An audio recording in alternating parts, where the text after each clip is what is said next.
New York City often feels like a restless ocean, waves of people crashing into each other, currents of ambition pulling in every direction. But tucked between the noisy storefronts and the rumbling 7 train in Astoria, a sharp-eyed young man named Zohran Mamdani walked those streets with a different rhythm, quiet, observant, carrying questions that didn't leave him alone. He wasn't born into power. No silver staircase waited for his climb.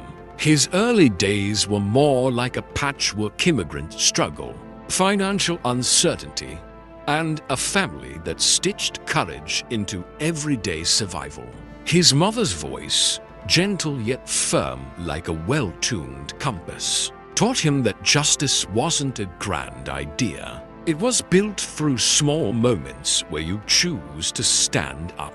Even as a teenager, Zohran felt the city breathing around him, the joy, the inequality, the contradictions woven into every block, the failing housing on one end, the unchecked luxury rising like steel monuments on the other. Most people shrugged and kept moving.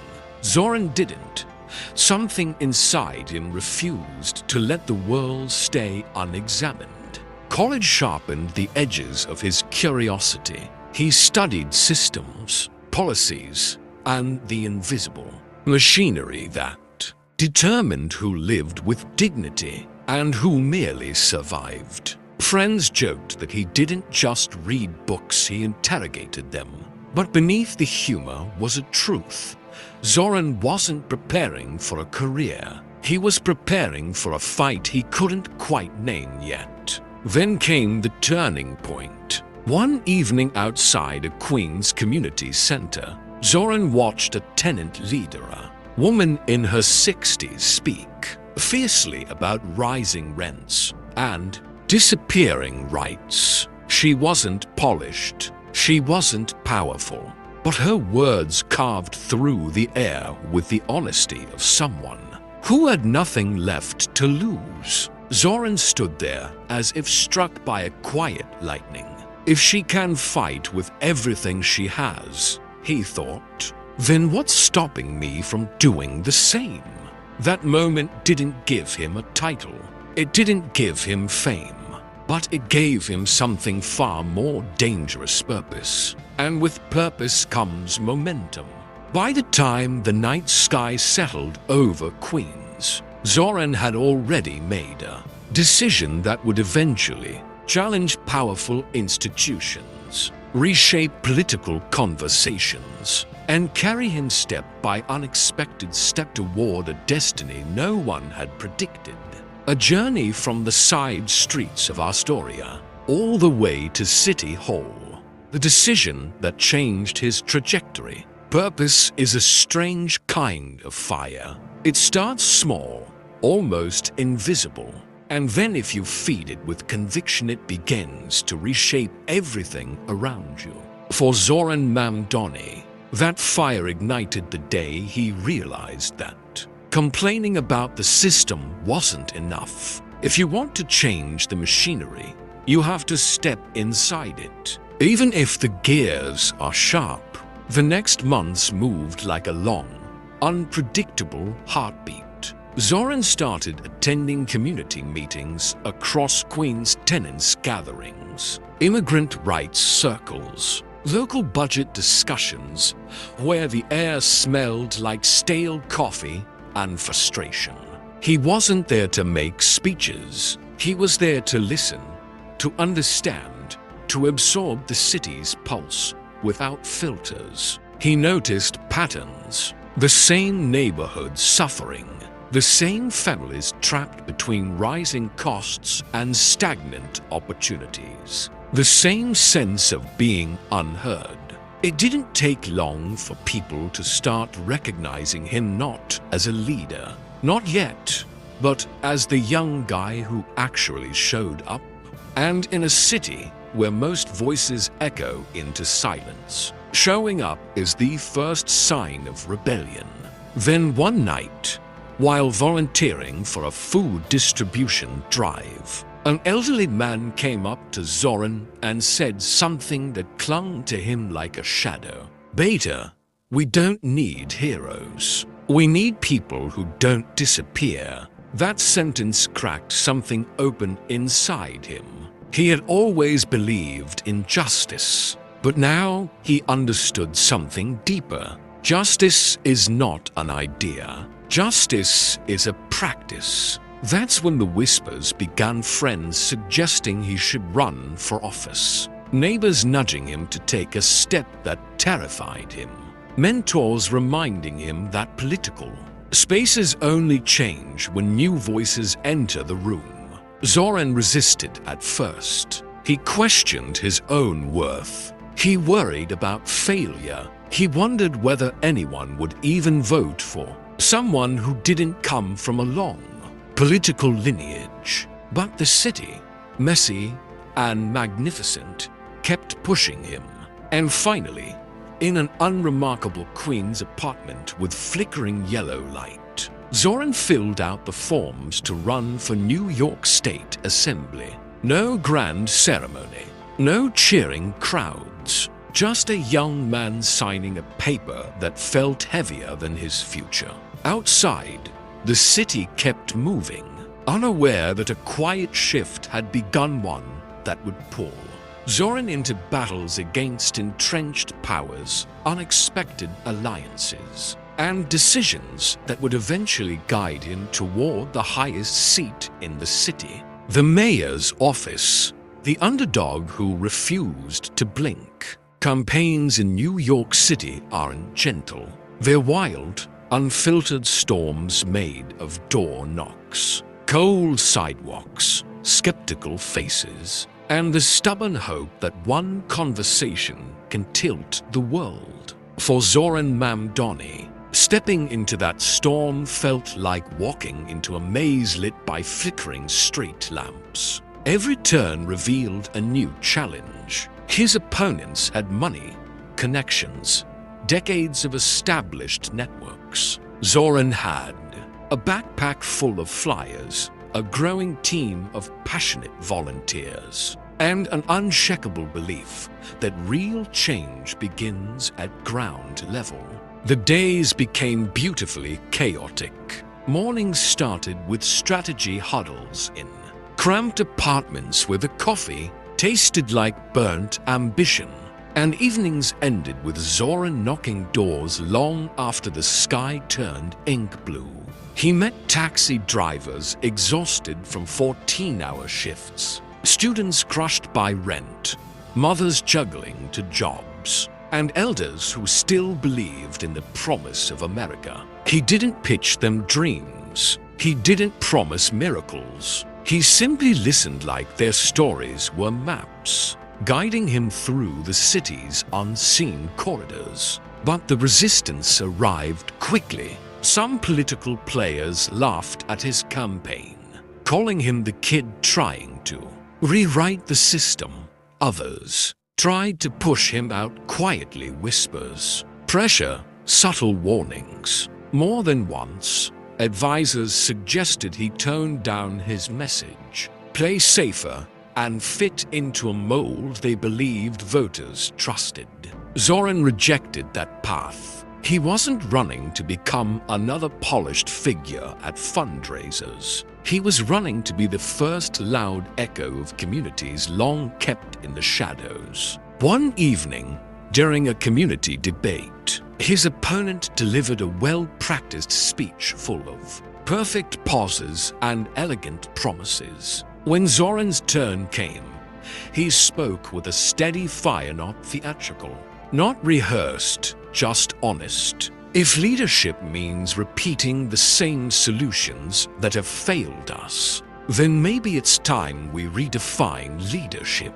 The room didn't erupt or cheer dramatically. Instead, a silence flowed across the crowd, an attentive, thoughtful silence, the kind that signals a shift. That night, volunteers said something had changed. They could feel it. The campaign wasn't just gathering support, it was gathering belief. People began joining them in small waves. College students, retired workers, immigrants who rarely participated in politics. They weren't rallying behind a candidate. They were rallying behind a possibility. The Underdog campaign was no longer a whisper. It was becoming a pulse, and that pulse was about to shake the very foundations of Queens. The night Queens decided to rise. Election day in Queens doesn't feel like a holiday.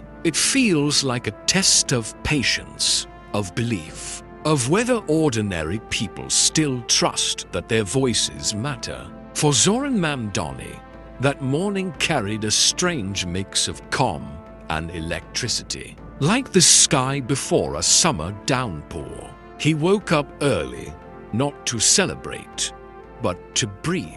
The months behind him had been relentless conversations on stoops, arguments in community halls, late-night planning sessions powered by hope and cheap pizza. Now everything rested in the hands of the very people whose stories had fueled his journey. Polls opened, lines formed, volunteers fanned out across Queens like a small army of conviction. But beneath the activity lurked a quiet anxiety. Zohran's campaign was still the underdog. Experts predicted a narrow loss. Political commentators said the machine would hold. Some even claimed communities wouldn't trust a young, unconventional candidate with no establishment backing. Zohran refused to be swallowed by doubt. He spent the day visiting polling stations, greeting voters with a smile that carried the soft glow of sincerity. Some hugged him, some prayed for him. Others simply looked into his eyes and nodded, as if reminding him, "We see you. We're with you." As night arrived, the campaign office hummed with a nervous rhythm. Screens refreshed, numbers flickered. The room held its breath as the early results came in, and they weren't pretty. He was behind, but then something unexpected happened. Precincts that had been ignored for years, immigrant-heavy blocks, working-class neighborhoods, families living paycheck to paycheck began reporting overwhelming support for Zohran. Areas considered unwinnable turned into his strongest pillars. Volunteers cheered through tears. The map of Queens was shifting in real time. By 11:47 p.m., the air in the room cracked open. The final count came in. Zohran Mamdani, the underdog, the outsider, the kid who wasn't supposed to win, had defeated one of the most established political figures in the district. For a moment, the room went silent, and then it erupted: shouts, laughter, disbelief turning into triumph. Zohran stood on a small plastic chair, overwhelmed, voice trembling as he said, "Tonight isn't my victory, it's yours." This is what happens when communities decide they will no longer be invisible.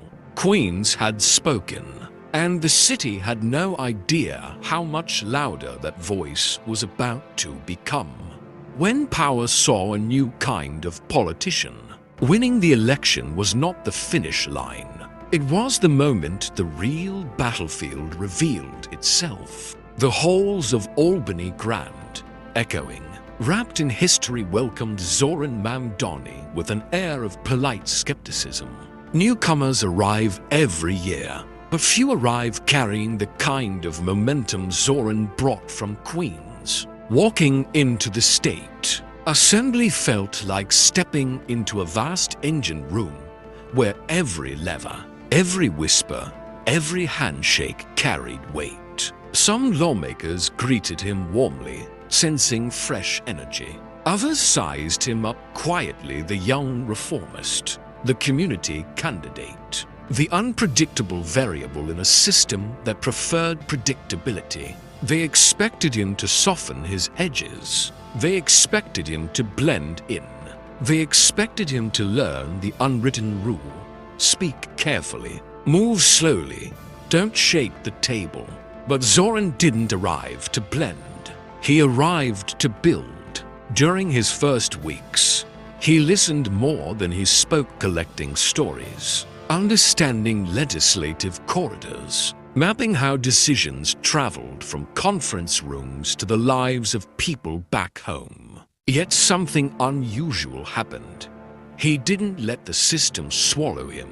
Instead, he brought Queens into every discussion, like a compass inside his pocket reminding him which direction mattered. Housing, transit, policing, labor rights issues that others discussed abstractly, Zohran spoke about through the lens of real residents he had met. His speeches weren't polished performances. They were raw, grounded statements that cut through political fog like a subway rumbling under the city. Slowly, he gained respect, not because he played the political game well, but because he refused to play it dishonestly. His office became a place where constituents felt welcome.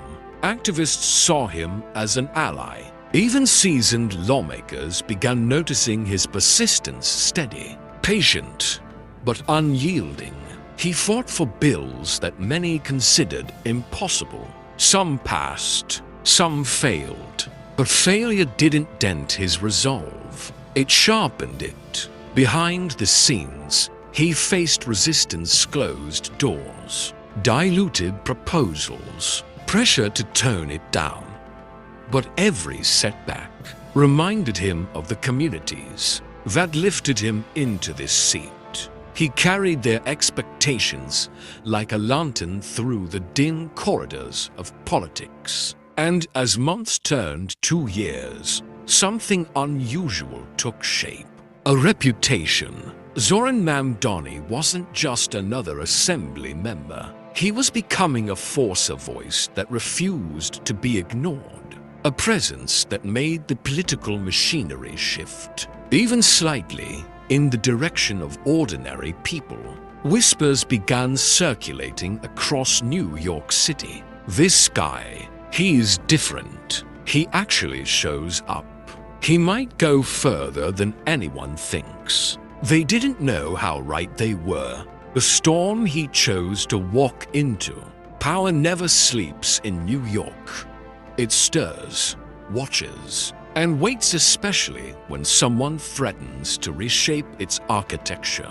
By Zohran Mamdani's second term in the State Assembly, his name had become a quiet tremor under the marble floors of political offices across the city, not because he was loud, but because he was consistent, an unsettling trait in a world built on compromise. His victories were real. Tenant protections strengthened. Transit issues dragged into daylight. Budgets questioned with mathematical precision and moral weight. But each victory came with friction.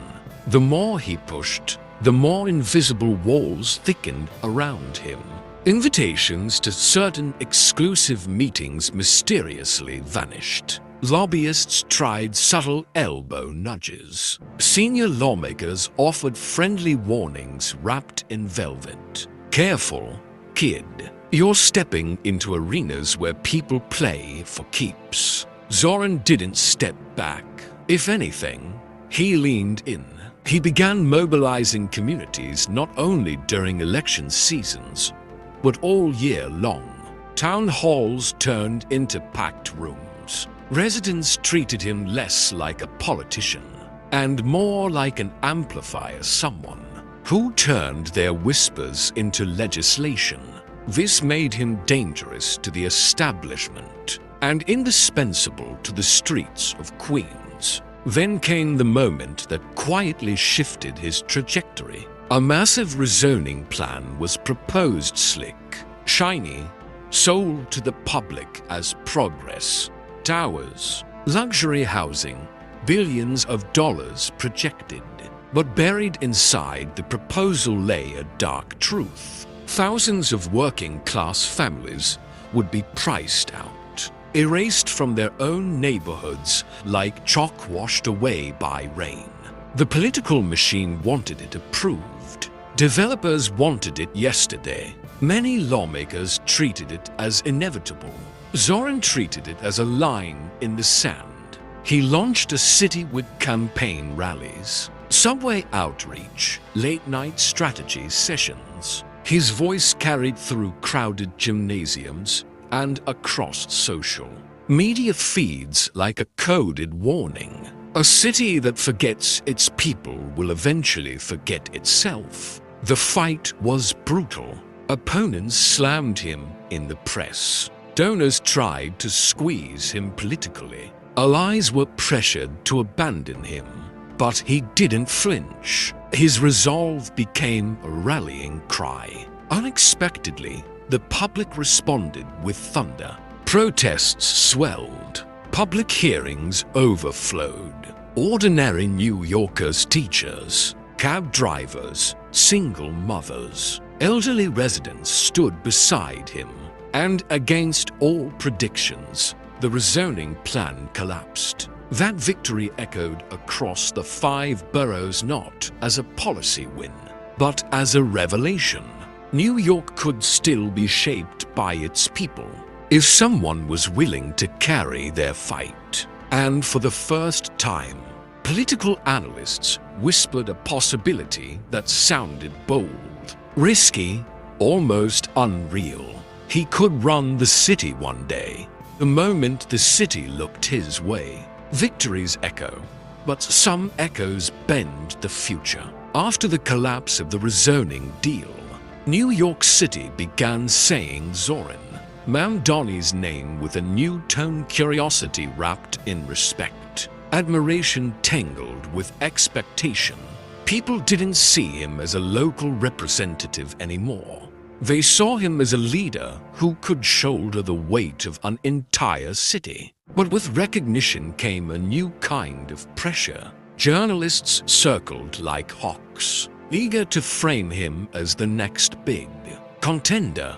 Activists pushed him to scale his battles citywide. Power brokers, sensing danger, began analyzing him the way generals study a rising commander. Every move he made was dissected, interpreted, weaponized. Zohran didn't chase the spotlight. He never had. But he understood one truth. When a city turns toward you, you can either step back into the shadows or step forward into purpose. The moment that sealed his path came during a winter town hall in Jackson Heights. The room was overflowing, walls sweating from the heat of too many bodies packed too closely. Elderly residents stood alongside young workers. Undocumented families sat next to college students. The air thrummed with stories waiting to be heard. A middle-aged mother took the mic, her hands trembling slightly. She spoke about working 3 jobs, sleeping for hours a night, and still being unable to afford basic childcare. Her voice cracked as she asked, "Who is fighting for people like us? Who is fighting for a city that feels like it's slipping away from us?" The room fell silent, and then, almost unconsciously, hundreds of eyes shifted toward Zohran. Not because he'd promised to fix everything, not because he carried flashy slogans, but because he had shown again and again that he didn't disappear when things got hard. That night, as he walked back through the cold streets of Queens, the city felt different, like it was waiting for him to make a decision he hadn't yet spoken aloud. The cold air stung, but beneath it there was a warmth rising from within, a clarity that didn't feel like ambition, but responsibility. The next morning, headlines began circulating across political circles. Grassroots leaders urged Zohran Mamdani to consider city withdrawal. He didn't confirm it. He didn't deny it. But inside, a shift had taken place. He could feel the city calling not to join the system, but to challenge it at its very core. And for the first time, he quietly admitted to himself, maybe the next chapter isn't about representing Queens. Maybe it's about representing all of New York. The leap toward a city with dream. Big decisions rarely arrive like lightning. They come quietly tiptoeing through sleepless nights, tapping on the edges of conscience until resistance softens. For Zohran Mamdani, the question of running for mayor wasn't a sudden spark. It was a slow-burning truth that kept returning like an unfinished sentence. His closest circle sensed it before he said a word. Advisors saw the way he paused when discussing city failures. Volunteers noticed the new weight in his silence. Community members sensed a growing horizon behind his eyes. Then came the night that pushed him over the threshold. He was invited to a private roundtable with small business owners in Queens, a modest gathering inside a halal restaurant that smelled of warm spices and exhaustion. These were people who had survived recessions, rent hikes, staffing crises, and city regulations that felt like endless mazes. A shopkeeper named Hassan leaned forward and said, "We're not asking for miracles, Zohran. We're asking for leadership that sees us not just our taxes, not just our statistics, but us." Another owner chimed in, voice weary but resolute. "This city needs someone who understands the ground before touching the throne." Their words landed softly but carved deep.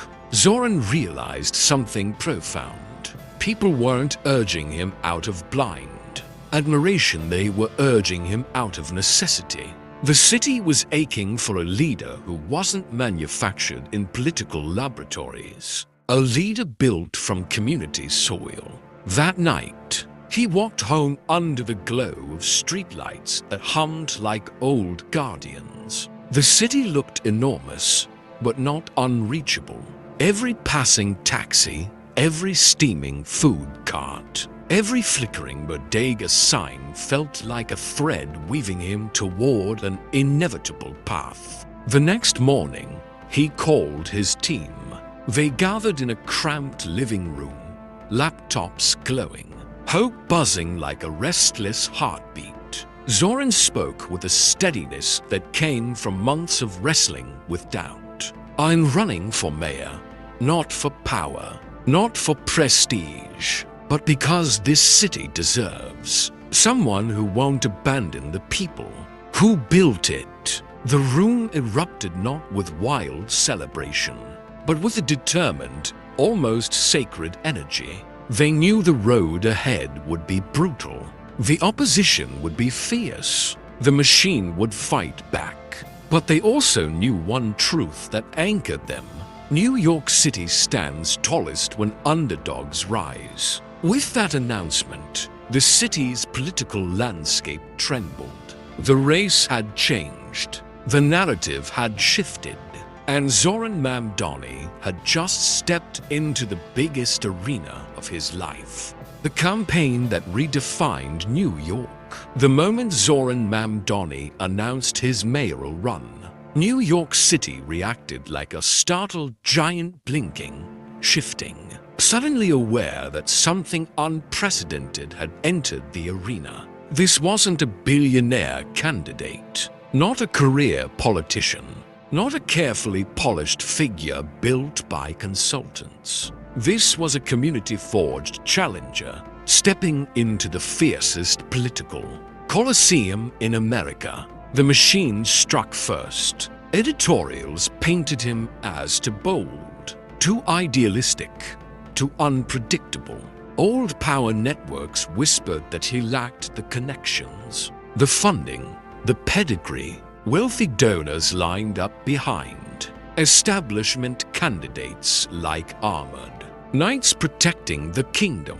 But Zohran's campaign didn't look like theirs. It looked like New York itself. His first rally wasn't held in a luxury hall, it was held on a public basketball court in Astoria. Over 1,000 people showed up, cab drivers with tired eyes, teenagers holding handmade posters, parents pushing strollers, elderly neighbors clutching prayer beads, artists, teachers, delivery workers, a mosaic of the city's heartbeat. When Zohran stepped up to speak, the crowd didn't just listen, they leaned in. "We're not running a campaign," he said. "We're running a movement, one built from real lives, real struggles, real stories. If City Hall won't open its doors to the people, then the people will walk in together." That line exploded across social media.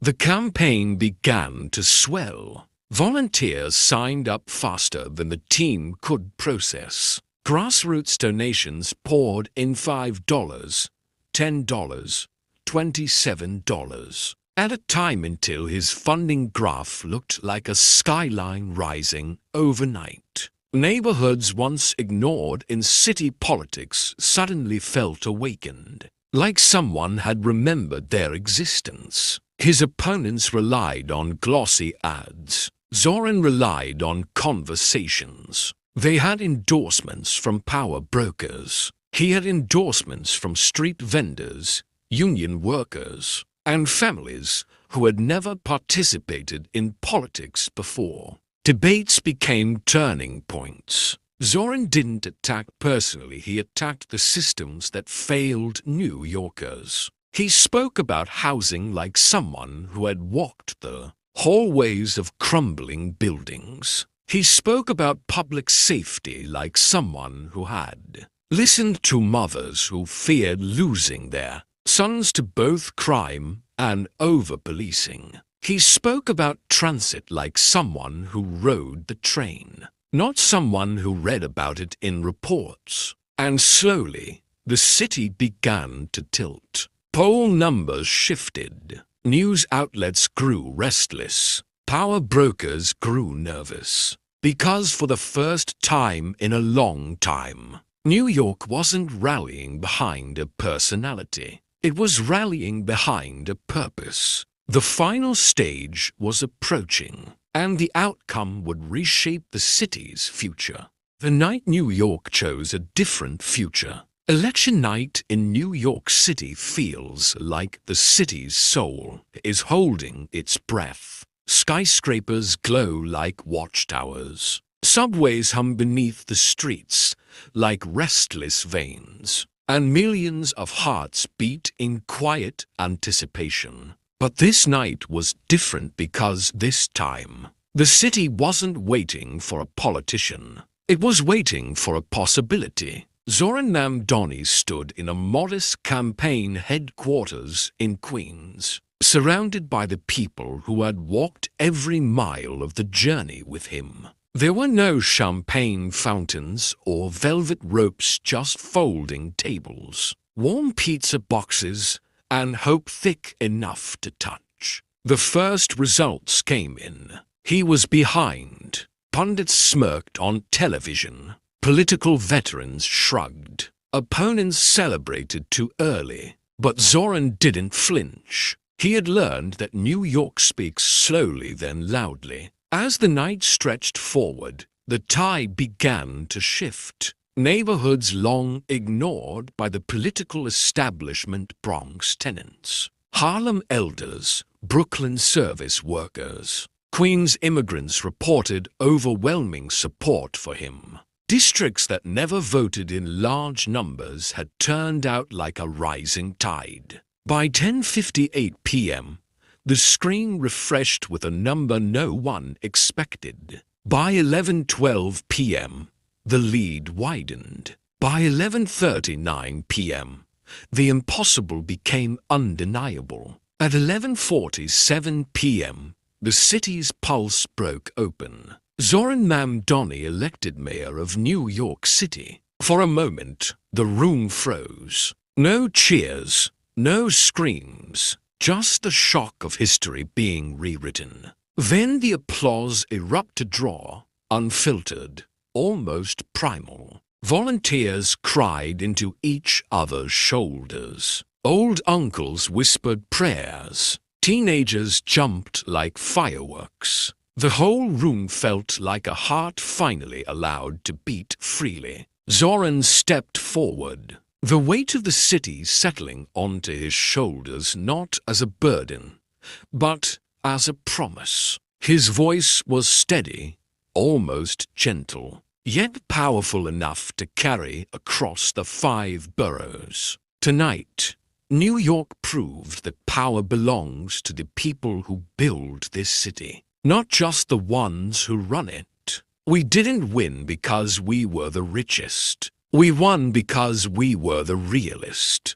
He spoke of tenants, cab drivers, teachers, parents, small business owners, those who had carried him with their stories, their trust, their belief. Starting tomorrow, he said, City Hall becomes yours. Across New York, cheers rolled through apartments, bodegas, crowded sidewalks, and quiet living rooms. For one night, the city felt unified, like every borough had exhaled at the same time. And just like that, a new chapter began. A chapter written not by the powerful, but by the people. The boy from Queens had become the mayor of New York City, and the city was ready to rise with him.